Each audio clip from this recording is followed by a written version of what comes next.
This is Dr. Matt Angelitis, and I am here with the El Paso County EMS Medical Directors Committee to introduce to you crucial or critical 2020 guideline updates. I wanted to take a brief minute to talk to you about who and how and why we come up with your guidelines in medical direction. The team of medical directors for the El Paso County EMS Medical Directors Committee meets on a monthly basis to develop your guidelines, provide oversight, QA/QI, and push EMS into the future for our community. Our team consists of about 15 members. That's 11 physicians, which includes Dr. Stein Bronski, myself, Dr. Tim Hurtado, Dr. Brett Banks, Dr. Sean Donahue, Dr. Eric Wu, Dr. Bob Kelly, Dr. Dave Hakkarainen, Dr. Jeremy DeWall, and Dr. Jessica Walsh. We represent most of the agencies in the El Paso County communities, Teller County communities, and spreading east onto the plains. We also have 4 members that are field or line paramedics. We have a representative from the city, we have a representative from the county, we have a representative from the fire department, and then we have a representative from a private EMS agency in our community. This team of 15 members is the group that reviews, edits, and publishes the data and information we're going to put forward today. The medical direction group will describe the guideline updates for death in the field, airway management, medication-assisted airway management, or RSI, medical cardiac arrest, ROSC, and push-dose epi for peri-intubation hypotension. Let's start with the cardiac arrest guideline. I just wanted to go over some general concepts. Firstly, I know that everybody is aware that we changed the cardiac arrest guidelines when COVID hit. And we were doing that primarily to try to adjust for safety for you and all providers, and also provide data-driven, adequate and good medical care to patients, and really concentrate on the things that we know actually help in outcomes, rather than doing things that we've traditionally done that we just continue on, but they really don't show any changes in people's outcomes. I know that that has been difficult for many people. We have gotten a tremendous amount of feedback about that, and we listened. We, as the physicians, are not going to back up and start doing things that we know absolutely don't make a difference.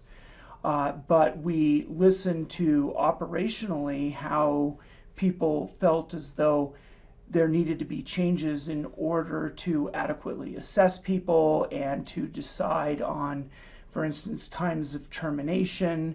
And so what we're going to see here in this new guideline is the culmination of all of that. And it keeps in mind the essence of the changes that we know we need to make, but then also expands it for better operational feasibility, and relies heavily on education for you to understand how to interpret the guidelines. And so a next natural question is, are we going to change them again and again and again? We don't anticipate that right now. We had that initial change, and now this is sort of a smoothing out of that. And so the thought is that we're not going to have any major changes beyond this in the very near future. But we don't have crystal balls, and so we take it as it comes, but that's the thought right now. Hello, this is Tim Hurtado. I'm an emergency physician at Penrose St. Francis Emergency Department, the medical director at St. Francis Emergency Department, and a deputy medical director for the Colorado Springs Fire Department and AMR.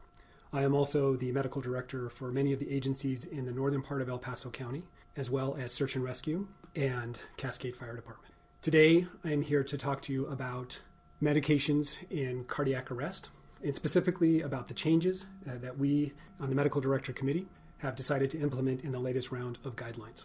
Now, these medications are near and dear to our hearts.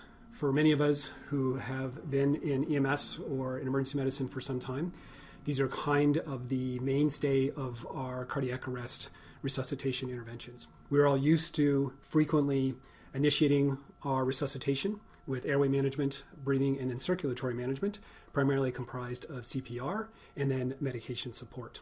Now, any of you who have heard us talk about these medications in the past have frequently heard the medical directors talk about the lack or paucity of evidence that shows that many of the medications that we use actually improve outcomes. And when we talk about outcomes, what we're really talking about is survival to hospital discharge, because that's really the most important outcome. Surviving to the hospital, but universally dying in the hospital, doesn't actually improve a patient's outcome. Surviving to the hospital and then being discharged with neurologically devastating injuries or a devastating state does not improve outcomes either. So what we really care about is whether or not our interventions, whether it's medications, airway management, CPR, etc., actually improve overall survival to hospital discharge with good neurological outcome. So the mainstay of our therapies is really interventions with epinephrine.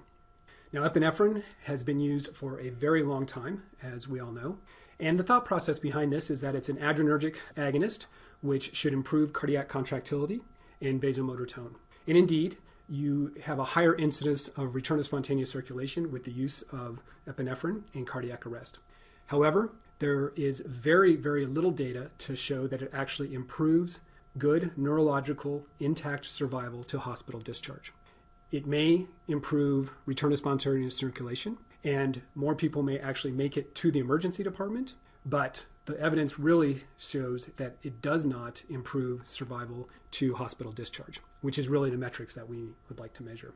There is a whole host of literature that looks specifically at this, and there's been some very large trials that, again, have shown no survival benefit.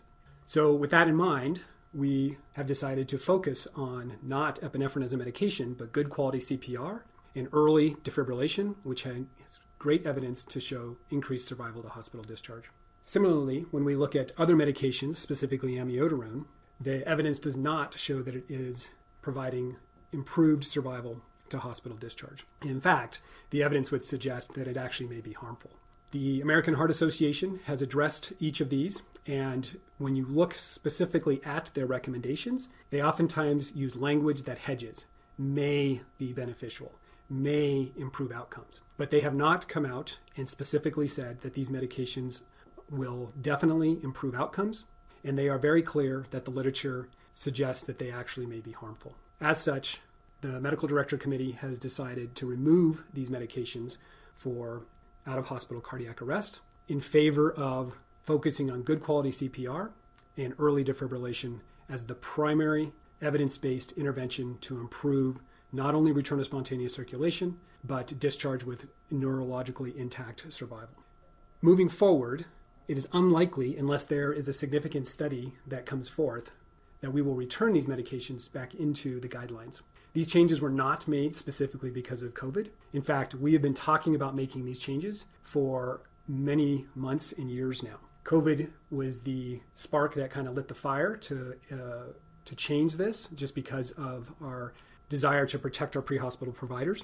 However, it is not the reason that we made these changes. Some people have asked, well, do you feel like we are really doing everything that we can?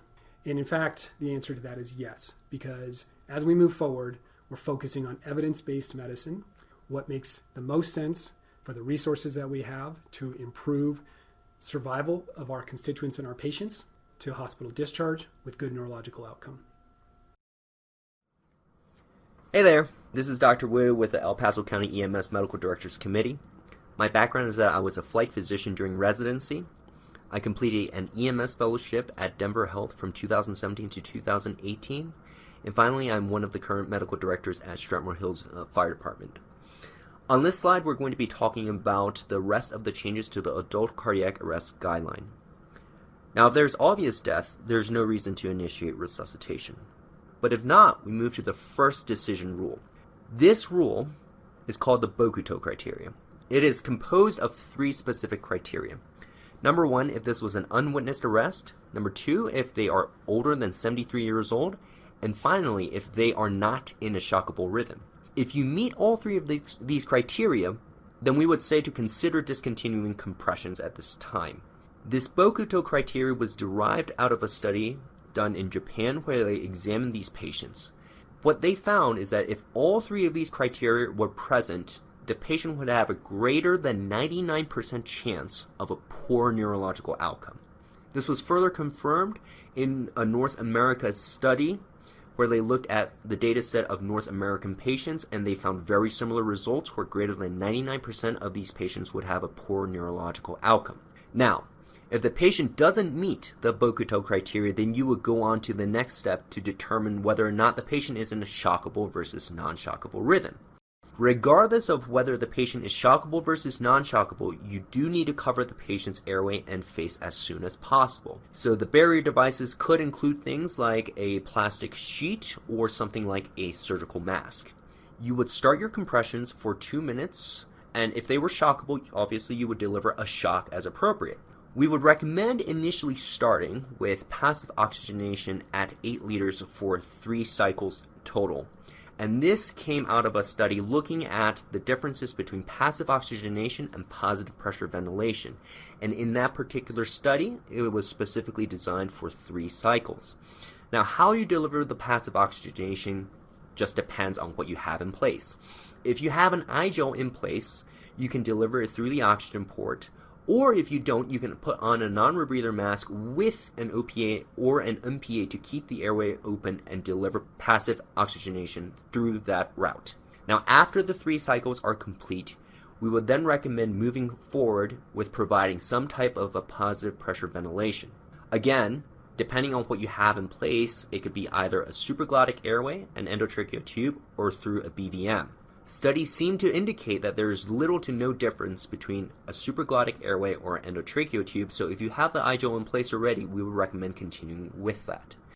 Finally, vascular access was brought back into these changes. Now, as you know, we are no longer recommending medications during a cardiac arrest unless there are certain extenuating circumstances. So what that means then is that vascular access is no longer nearly as important as it previously was. If you are able to establish vascular access during the course of your resuscitation, that's good. However, we would not recommend interrupting any of the other efforts during your cardiac arrest resuscitation in order to establish vascular access. Obviously, if you get ROSC in a patient, you should work on establishing vascular access at that point in time. As always, we're happy to answer any questions or concerns that you may have. Feel free to reach out to any of us at any point in time. If you ever see me in the emergency department, feel free to say hi. This is Dr. Joseph Kelly. I'm the Deputy Medical Director for CSFD and AMR's operations here in El Paso County, and I'm a pediatric emergency medicine physician and the EMS liaison at the Children's Hospital in Colorado Springs, and then I'm in the Maryland National Guard as well. And I'm going to talk to you a little bit about the limited changes to the pediatric side of the out-of-hospital arrest algorithm. The most notable change you'll see is that the adolescent category has been removed. This was done for 2 primary reasons. The first, there's really no literature to support that adolescent outcomes are somehow different than pediatric outcomes. The studies either looked at under 15 and the newer studies are for under 18, and so it made sense to keep that group as one, given that that's what the studies and the outcomes are based on. The second piece was ultimately these children who are under 18 who get ROSC will end up at a children's facility, either as a primary or secondary transport endpoint. So they'll either come to us in the Springs or they'll end up at Anschutz if they're ECMO candidates. And so in order to kind of preserve continuity of care, it made sense for everyone under 18 to follow more along the PALS pediatric guidelines, because ultimately that's what's going to happen when they end up at a children's hospital.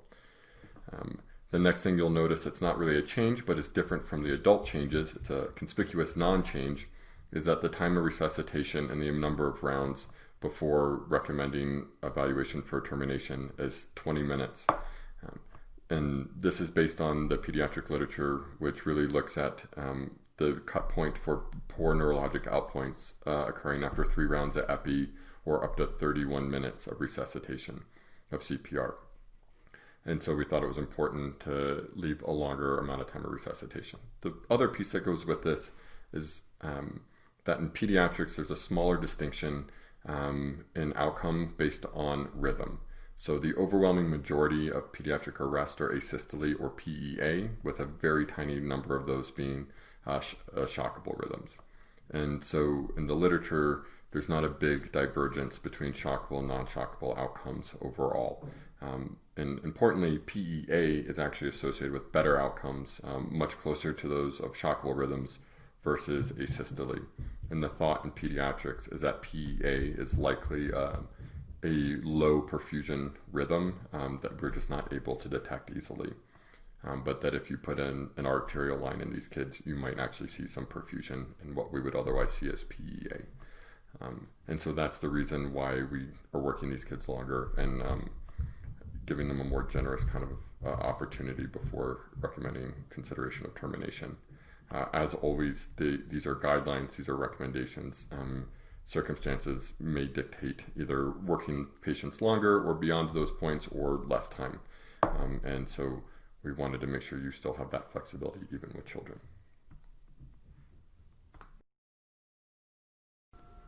Hi, I'm David Hakkarainen. I'm one of the medical directors. I do Centura South and East Group, which does Fountain Fire, Cimarron Hills Fire, as well as multiple BLS agencies. In addition, I do Deputy Medical Direction for Colorado Springs Fire Department, where I'm in charge of quality improvement. I am going to talk about the guideline is A008, death in the field. First of all, we have a death in the field indications. These include obvious signs of death, including decapitation, rigor mortis, and dependent lividity. In addition, as Eric Wu had just talked about, it also talks about the Bocatoc criteria of unwitnessed arrest greater than 73 years of age and a non-shockable rhythm as being a death in the field indication. In addition, our guidelines go on to talk about our termination of resuscitation indications. These are based off of the BLS termination of resuscitation guidelines, which was very well validated study using BLS providers. So yes, a BLS provider can terminate resuscitation in addition to an ALS provider under these guidelines. Reasons that we can terminate resuscitation would be provider discretion. The time frame of termination of resuscitation can be extended or shortened based off of what we have found. On adults, we recommend a minimum of 4 cycles or 8 minutes. In pediatrics, it's much less well studied, and we recommend a minimum of 10 cycles. If you have positive pressure ventilation, and you have a persistent end tidal CO2 of less than 10 with high quality CPR, we recommend terminating resuscitation at that time as well, secondary to many studies showing that there is basically no survival in that patient population. We also recommend terminating resuscitation if no reversible causes have been identified and resuscitation efforts are deemed futile by the providers. So basically what we do is we repeat our cycles of CPR for a minimum of 8 minutes, which would be 4 cycles. During that time, we want providers to be looking for reversible causes that can be identified that we can possibly treat the patient with. These would include things like hyperkalemia, hypoxia, certain drug overdoses. In addition, we want you to be monitoring for your end tidal CO2. If you have a very low CO2, end tidal CO2 of less than 10 and an advanced airways place and you're doing high quality CPR, we recommend terminating resuscitation after 8 minutes. And we also recommend terminating resuscitation after 8 minutes if you deem that the resuscitative efforts are futile. These would include things like where you've identified all reversible causes and no changes have been made. You can also decide to extend out longer than 8 minutes on your resuscitation. These would include things that would make your provider think there's more likelihood of survival. This would include things like the patient received bystander CPR before EMS arrival, an end tidal CO2 of greater than 10, especially if it's greater than 15 and climbing, an age that is younger, especially younger than 73, reversible causes that you've identified, such as hyperkalemia, hypoxia, certain drug overdoses. And, if you have obtained ROSC even intermittently throughout the resuscitation, it is a reason to extend longer, as well as shockable rhythms, even if intermittently, is another reason to extend out longer. Let's move on to airway management guideline. In the new airway management guideline, we are introducing the concept of infectious and non-infectious disease timelines. Because of the advent of COVID, we recognize that we do certain things differently now with airway management, but we don't know if we're going to need to continue all of these or some of these or none of these. And we want one guideline that allows us just to go from one process to the next without creating a whole new guideline depending on what's going on in our environment. And so with that, we're introducing the infectious and non-infectious timelines, and we're talking about our equipment preferences during the infectious and non-infectious disease timelines. We're also going to talk about patient perfusion status during airway management procedures, because that's something that is going to be very important to our ongoing patient management. Hello, everyone. This is Brett Banks. I'm a emergency medicine physician, currently working at UC Health. I'm also Deputy Medical Director for CSFD and AMR, and excited to talk a little bit about airway management today. So there's going to be some changes here, and I want to go over these changes. And nothing is not constant if it weren't for changes. We've all had a lot of changes, I know, through just this past year in 2020. Pretty interesting times to be living in. So because of this, and that we are now still in the middle of the COVID-19 pandemic, we have been working under some changes in our airway management. I'm going to go over these and talk about this. So we've now broken down airway management into infectious and non-infectious disease timelines. You may ask, why do we need two different kind of guidelines here? Currently, we're working under the infectious disease timeline. Who knows how long this is going to exist?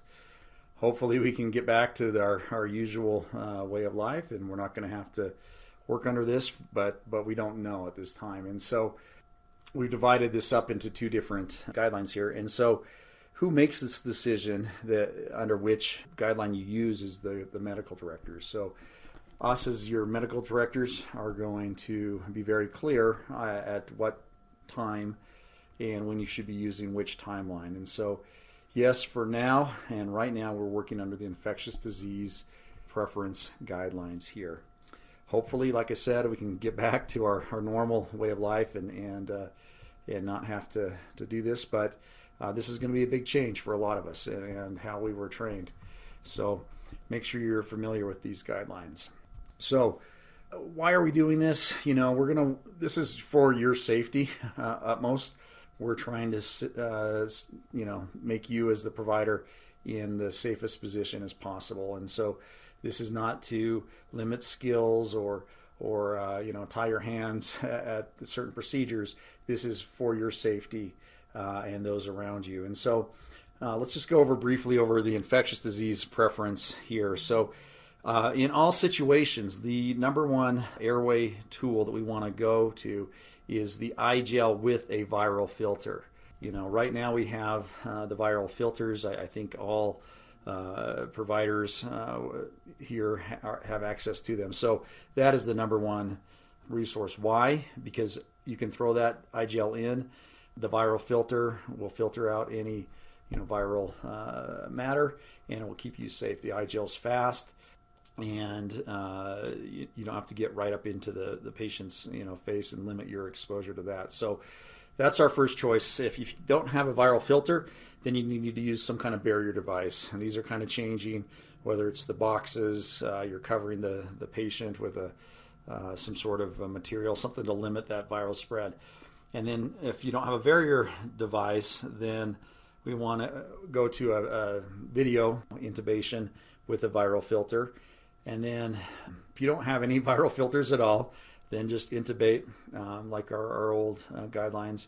We prefer video before direct, and the reason why that is you're not going to have to get right up with video. You should be back a little bit and not right up in the patient's face, exposing yourself.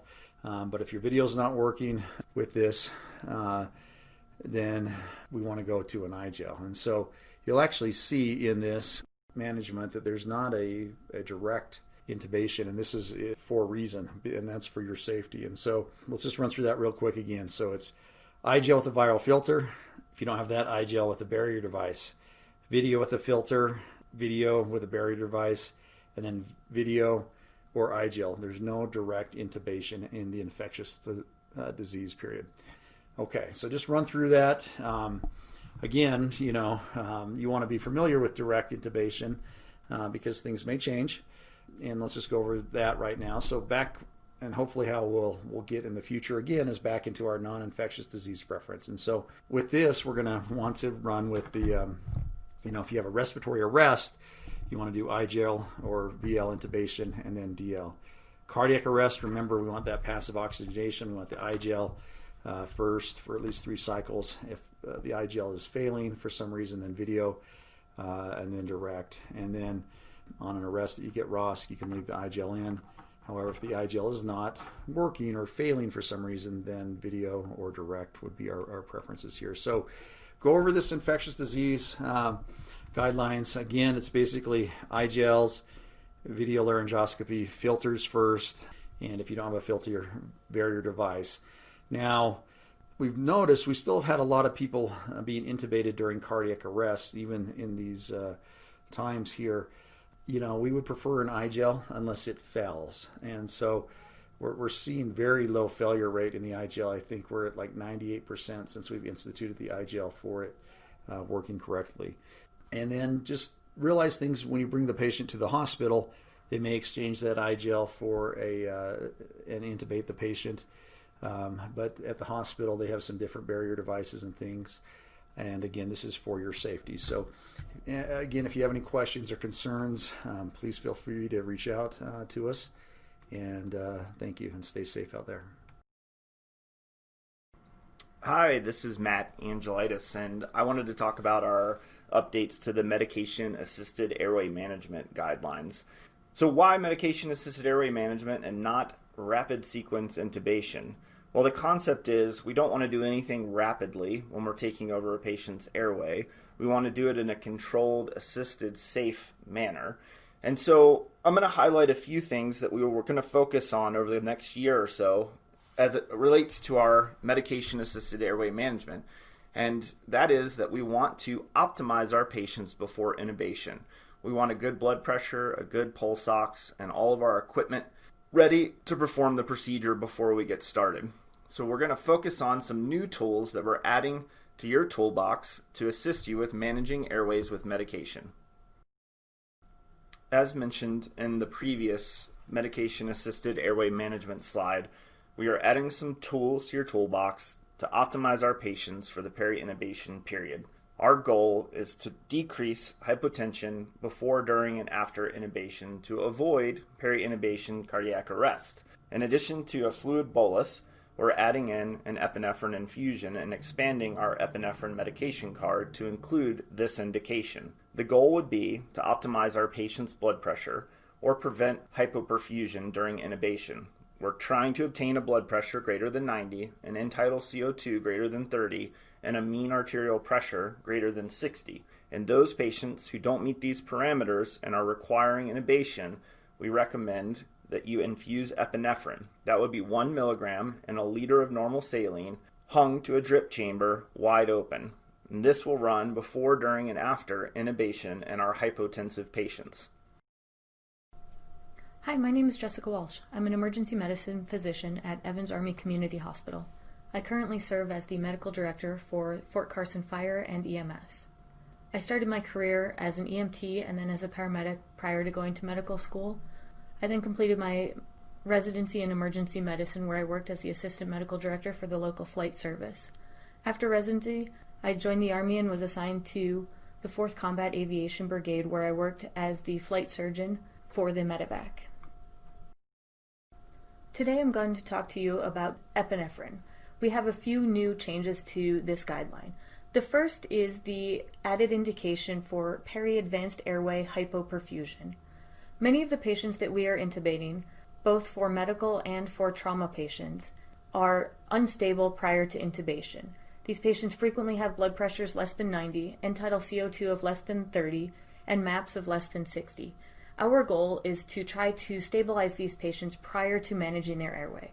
Many patients that are unstable prior to airway management will end up going into cardiac arrest shortly after your intubation attempt. So we have added epinephrine as a drip to try to optimize our blood pressure prior to our intubation attempt. You can refer back to Dr. Angelitis' slides as far as how to make this drip and the parameters in which to use it. The next change that we will talk about is the removal of epinephrine from the adult cardiac arrest algorithm. Although epinephrine has been shown to increase ROSC, epinephrine has been shown to cause harm when we talk about hospital survival. For example, patients that get epinephrine and ultimately get ROSC typically do worse in the hospital and are more likely to die in the hospital and have brain death. An example of this is a case that I reviewed recently of a 50-year-old male that was a witnessed arrest. He received immediate bystander CPR. Upon arrival of fire and EMS, he was found to be in ventricular tachycardia and was defibrillated. Throughout the course of this call, he received 5 doses of epinephrine, 2 doses of amiodarone, was defibrillated twice. During the course of the call, he received ROSC several times and was ultimately transported to the hospital. He made it through his emergency department visit and was ultimately admitted to the ICU. The problem is, although we retained ROSC in the field, he was ultimately determined to be brain dead 2 days later and care was withdrawn. So although we felt that this was a success pre-hospitally, we got pulses back, the patient did not have a good neurologic outcome and ultimately died. This is the reason that we have decided to remove epinephrine. We want to have the end outcome of survival to hospital discharge and the patients being neurologically intact at discharge. The last change is that we are going to continue using epinephrine in pediatric cardiac arrest. In patients less than 18 years old, it is still recommended to use epinephrine with a max of 3 doses. There are several studies that actually show that epinephrine given within the first 10 minutes of a cardiac arrest in a pediatric patient can be beneficial and result in better outcomes. After the 10-minute mark, it is less clear whether this is helpful, so at this time we are going to continue using epinephrine in kids up to this total of 3 doses. Anything after 3 doses has been shown to cause more harm than good. So for our ROSC guideline, there really aren't a lot of changes. This mainly is in here for reiterations of our concepts that we want to make sure we're getting across to everybody and reminders of what we need to be concentrating on. In our chart reviews and CQI process, we do see that sometimes there is room for improvement on the management of post-ROSC patients. And so I want to go over a few of these topics here to make sure that everybody keeps them in mind. So when we get ROSC after an arrest, often we say, yep, we won, we got it, it's done. But that just moves us actually from one chapter to the next chapter. And so people are still in a very, very tenuous state post-ROSC. And so we need to be making sure that we're doing everything we can to stabilize them. And so sometimes in the first couple of minutes after ROSC is obtained, we don't want to be agitating the patient significantly, and so we want to make sure that we are not performing any extra rapid situations like packaging and moving the patient immediately the second we get ROSC. Make sure that you're analyzing that you have ROSC, taking a look at vitals and everything else to see if you can help optimize those. Immediate agitation can sometimes back us up and get us back into a code situation. Sometimes that's going to happen anyway, but we don't want to help prompt that. And so when you do get ROSC, please make sure you take a pause, you take a look at everything that's going on, make sure that you're spending a few minutes, whatever you assess is an adequate time to stabilize the patient. You want to ensure perfusion status. Now we put blood pressure above 90, but we all know that different people have different blood pressures. And so this is just a general guideline, and what we're trying to say is if you notice that somebody is obviously hypotensive for what you assess they should be, then we want to help augment that. We can also get a tremendous amount of information about perfusion status from end-tidal CO2. Please do not forget end-tidal CO2 and how valuable that is. It's probably the most valuable vital sign we have in this period of time in early ROSC. And we want to use fluid therapy if needed. We want to administer pressors if needed. This is where medications really come into the picture. As we have discussed earlier in this guideline update, we are removing the medications for the actual code process as people are in arrest, because we know that that is not what makes the difference in their outcome. But for post-ROSC, if they get ROSC and they've done that without the use of medications like we're promoting, then if we need to help stabilize them when their body has already gotten back into ROSC, then we can use pressors, we can use epi. That's when we want to be using the medications and treating dysrhythmias that the patient has achieved. And so we want to concentrate on using our medications after the patient has obtained ROSC with electricity and with good CPR, and what other management may be appropriate based on the circumstance.